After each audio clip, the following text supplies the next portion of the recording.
Imagine you're sitting in the driver's seat of a 600 horsepower German sports car. The engine behind you growls like a caged animal desperate to be released.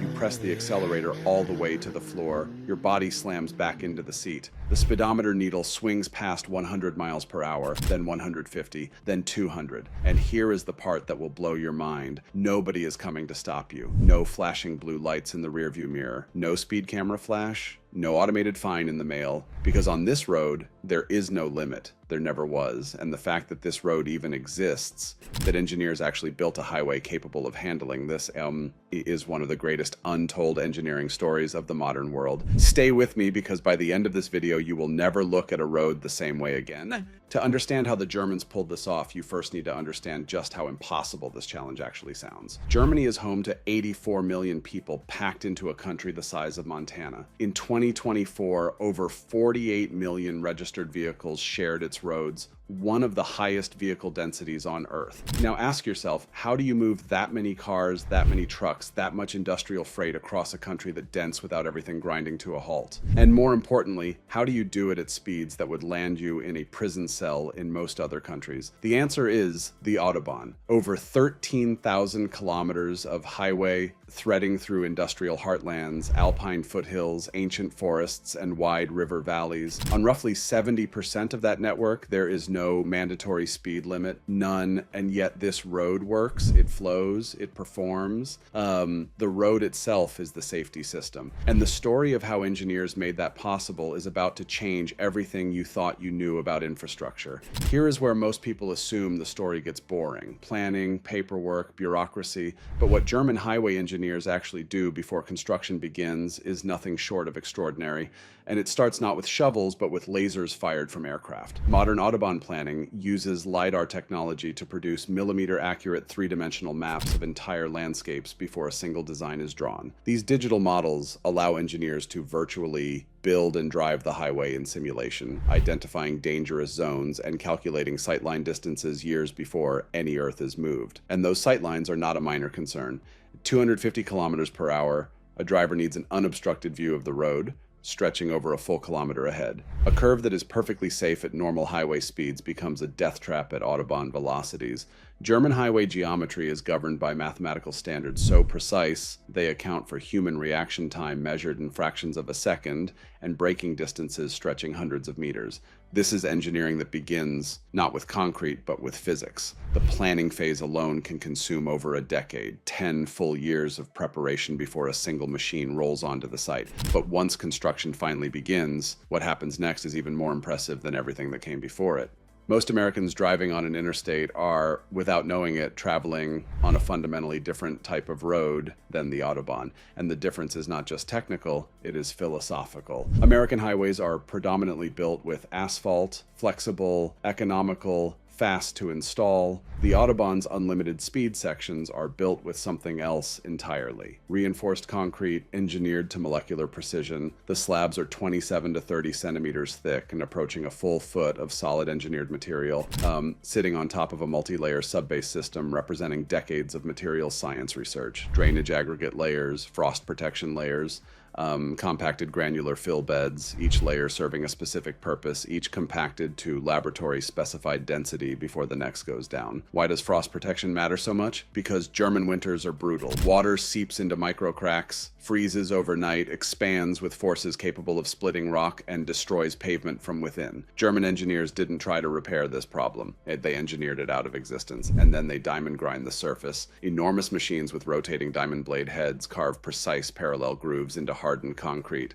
calibrating the texture to maximize tire grip at extreme speeds while reducing noise for nearby communities. The surface of the road is not just poured and forgotten, it is actively sculpted for performance, but the surface is only what you can see. What lies beneath is where the story gets truly extraordinary. And the construction phase is where it all comes to life. When crews mobilize on a new Autobahn section, the scale of what unfolds is almost cinematic. In flat terrain, Fleets of earth-moving machines strip topsoil, grade the subgrade to tolerances measured in centimeters, and build the subbase upward layer by compacted layer. In mountain regions, the challenge becomes something else entirely. Rock faces are drilled and blasted open to maintain the Autobahn's strict gradient limits, because on a road with no speed limit, a steep downhill slope at 250 kilometers per hour creates braking scenarios that defy imagination. The math simply doesn't work above 4% gradient, so the engineers reshape the mountain instead, and then there are the bridges, thousands of them. The German solution is the pre-stressed concrete box girder, a hollow rectangular structure achieving a stiffness-to-weight ratio that still impresses structural engineers worldwide. High-strength steel cables are cast into the concrete structure, then hydraulically tensioned after hardening, placing the entire bridge permanently under compression. Concrete that would crack and fail under tension instead performs flawlessly for decades under the relentless forces of high-speed traffic. A major Autobahn interchange involves dozens of these bridge structures, millions of cubic meters of earthwork, and years of simultaneous coordinated construction.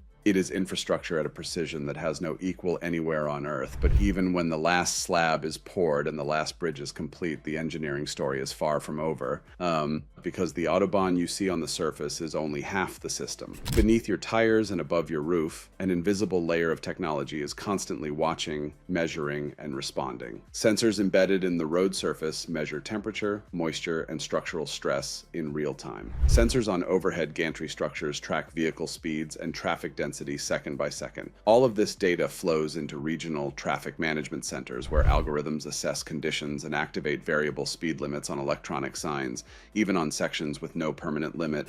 Rain detected 3 kilometers ahead. The system drops the advisory speed before you see the clouds. A stopped vehicle detected on the shoulder. Gantry signs light up with warnings before the first human eye spots the hazard. Bridge decks in exposed locations carry embedded heating elements that activate automatically near freezing temperatures. Acoustic sensors in critical bridge components listen for vibration patterns indicating structural fatigue, catching cracks invisible to any camera. Ground-penetrating radar vehicles cruise the network regularly, detecting voids forming deep beneath the surface before they become failures. This is not a road, this is a living, sensing, self-monitoring infrastructure organism. And what happens when it finds a problem is just as impressive as how it finds it. The quality assurance regime of the Autobahn is where German engineering precision becomes almost philosophical. Concrete cores are drilled from newly laid sections and tested in laboratories for compressive strength, internal porosity, and chloride resistance. Ultrasonic devices, the same technology used in nuclear power plant inspections, scan bridge joints for internal flaws no visual inspection could ever find. Load tests push completed structures to forces far exceeding anything normal traffic could generate, not because engineers doubt their calculations, but because German engineering culture demands that calculations be proven, not assumed. When deterioration is found, and the inspection program is thorough enough to find it while it is still small, repairs match the precision of original construction. Full concrete slab replacements are routinely completed over single weekends. The lane reopens Monday morning as if nothing happened. That is not accident. That is a system designed from the beginning to be maintained as brilliantly as it was built. The Autobahn's legacy reaches far beyond Germany's borders. Its demand for vehicles capable of sustained high-speed performance drove German automotive engineering to breakthroughs in braking technology, tire science, suspension geometry, and aerodynamics that spread across the entire global automobile industry. Every high-performance car ever built, regardless of nationality, owes something to a road that simply refused to accept mediocrity. And for the millions of international visitors who experience it each year, driving the Autobahn is something they carry home permanently. A reminder that when a civilization decides to build something not adequately, not acceptably, but brilliantly, the result becomes more than infrastructure. It becomes a statement about what human ambition is truly capable of. So there it is. From a decade of laser-mapped planning to reinforced concrete slabs, from pre-stressed bridge girders to intelligent sensor networks silently watching every meter of road. The Autobahn is proof that infrastructure, built with genuine commitment, doesn't just function, it inspires. Now tell me, would you get behind that wheel and push the accelerator all the way to the floor?